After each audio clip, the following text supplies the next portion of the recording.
Not yet.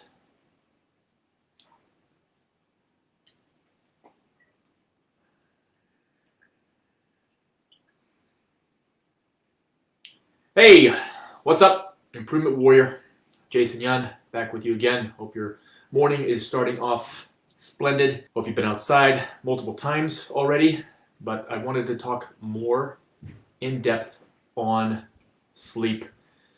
So I'll be turning this into a blog, but I wanted to make a video version of it as well, so people learn exactly what is going on, the science inside of your brain and whatnot with sleep.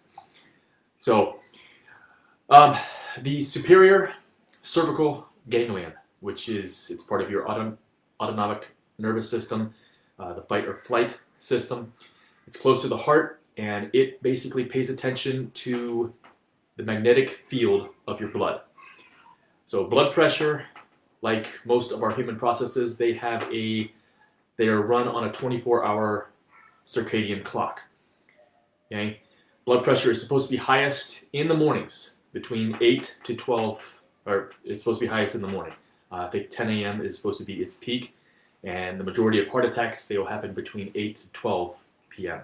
And usually the majority of heart attacks day is Monday. Go figure. Okay, blood pressure elevated during the day is one signal that our brain uses to tell if it's actually daytime. Okay, so the brain's not only checking for the light from the sun, which is why you want to be out in the sun, so it hits your eye, so it knows what time it is. It knows that it's daytime, and it will do all the circadian stuff that it needs to do during the day. Okay, so the brain is checking the light through your eye, through the retina, through the SCN, the suprachiasmatic nucleus, and the pineal gland. But it's also checking your blood pressure to see what time of the day it is. All right, so that should explain to you why people get sick, or why people who get sick or have a disease, their blood pressure goes up, and how that can have devastating effects on sleep. Almost every single disease that we have, that we know, is associated with poor sleep.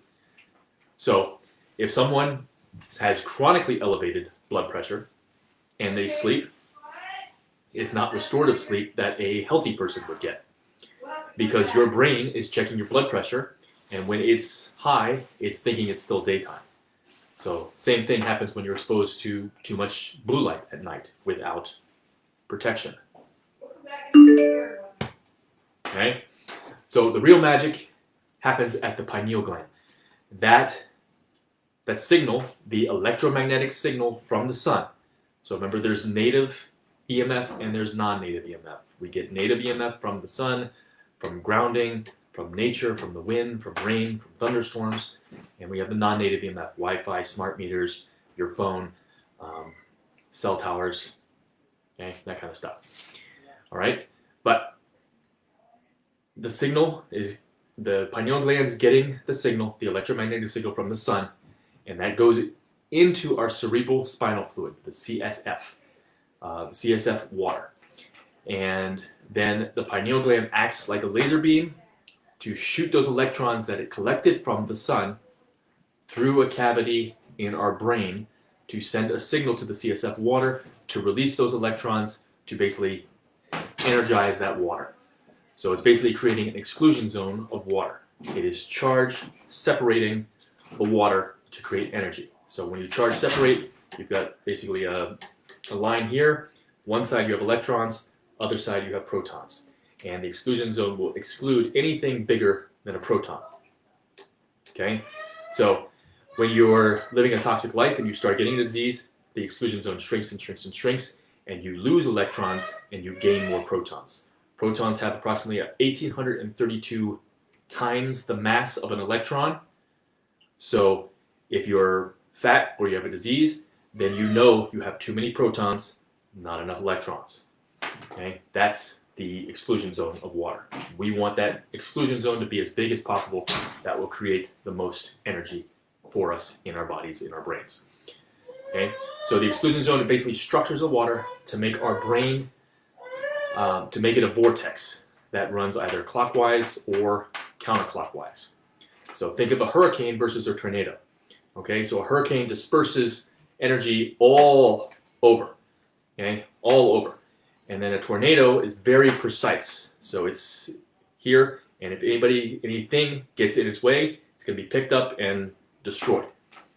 Okay, so hurricane versus tornado, and that is basically it's how we reverse flow in our neurons. So neurons have bidirectional flow. Robert O. Becker found that out a long time ago. And it's also that reversal of flow that clears all these different metabolites and bad things inside of us. Dr. Becker also found that the DC current reverses when we're awake compared to when we're sleeping. Okay, so basically the funnel changes. Okay, because we're trying to do something different when we're sleeping. We're trying to heal ourselves. Okay, it also reverses when we're under anesthesia. Okay, Michael Jackson died because he couldn't sleep. Okay, at the end of his life, he was asking his doctor for medication to put him to sleep because he knew if you don't sleep, you die. Okay, it's like oxygen, but I mean you could go longer without sleep than you can oxygen. 2 to 4 minutes, you're brain dead. But I mean 3 to 4 days without sleep, you're basically dead. Okay. So sleep is supposed to recycle our proteins, our cells, our mitochondria. There's a process known as autophagy and mitophagy that helps us get better and repair. Okay. And we're supposed to do that every single night. Okay. But when you can't sleep, or like when Michael couldn't sleep, you're running off proteins that might be 5 to 10 years old rather than yesterday. Recycled protein from yesterday. And you have a new one today. So you can build. People made statements at the end of Michael's life that he couldn't remember the words to his songs. Sleep, it works off of the three-legged stool. So if you think of a three-legged stool, you got 1, you got 2, you got 3. Take one off, what happens? Stool falls down. All right, the three-legged stool is the 3 laws of nature. It's the photoelectric effect, water, chemistry, magnetism. Okay, light, water, magnetism. 3 of, I think it is number 3, 4, 5 pillars in my 13 Pillars of Health webinar. So the interior of the third ventricle of the brain, the lateral wall, so the outside wall is made up of the thalamus. The anterior wall is made up of the hypothalamus. The thalamus is your electromagnetic antenna of your brain. So basically when you turn on your radio, and say you're someplace you're not in your normal place, so you have to find a station, right? You're basically turning it, trying to find a station that works. The thalamus is the same, except it's picking up the electromagnetic signals from the environment, and it's tuning to those. The difference is the signal gets amplified through your CSF, through your cerebral spinal fluid of water, and it goes through the first layer of your cortex. The first layer of the cerebral cortex is adjacent to the CSF, and it resonates and vibrates directly with the thalamus. So that's super important for sleep. So I'll say it again. So the CSF of water through, or the first layer of your cerebral cortex is adjacent to your cerebral spinal fluid, and it resonates and vibrates directly with your thalamus. Okay? Now, it's important for sleep because your thalamus sits on both sides of the lateral wall. Say, here's the wall, thalamus, both sides, okay, of the third ventricle. So your antenna for sleep and wakefulness is in there. Okay, we have cells in the thalamus that have like little spiky hairs all over them. These hairs get displaced either clockwise or counterclockwise, and that is how the squid in your brain knows if it's nighttime or daytime. Sleep can be disrupted in the cerebral spinal fluid if we have bad water or low exclusion zone. It can happen if you have atrophy on the first layer of the cortex. It can happen if you have damage between the relays, okay, basically the electrical wires between the first level of the cortex to the thalamus.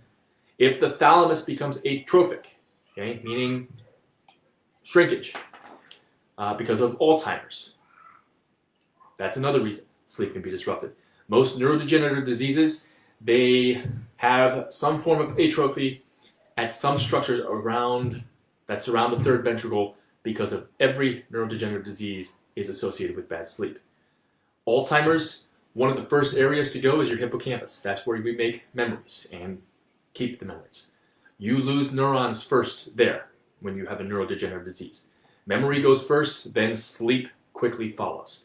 It is a chain of events that starts locally, but then affects you globally. So it starts in a small portion of your brain, but then it can go anywhere. So, Great Wall of China. Think of this as an analogy. Great Wall of China is 4,000 miles long. Okay, and this is when the Great Wall was first built. And about every 300 yards or so, there's a smokestack or a fireplace-like structure. And there's people manning that structure. Okay, so if that one man were to see army approaching, he can light that fire stack, smoke will come up.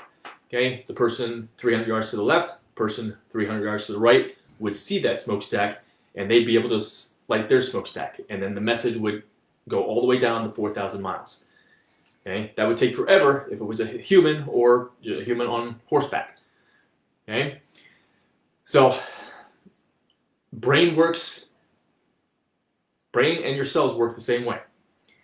It uses small local effects that propagate through your body, like touching a hot stove, okay, and you get off of it, or the doctor tapping your knee to get a reflex type of thing. Okay, that is coherence. All right. However, in your body, it happens on a quantum level because there's inside of each of our cells, there's approximately 100,000 biologic programs going on every single second, and we have hundreds of trillions of cells inside of us. Okay. So that is basically how the body performs energy transfers throughout our body.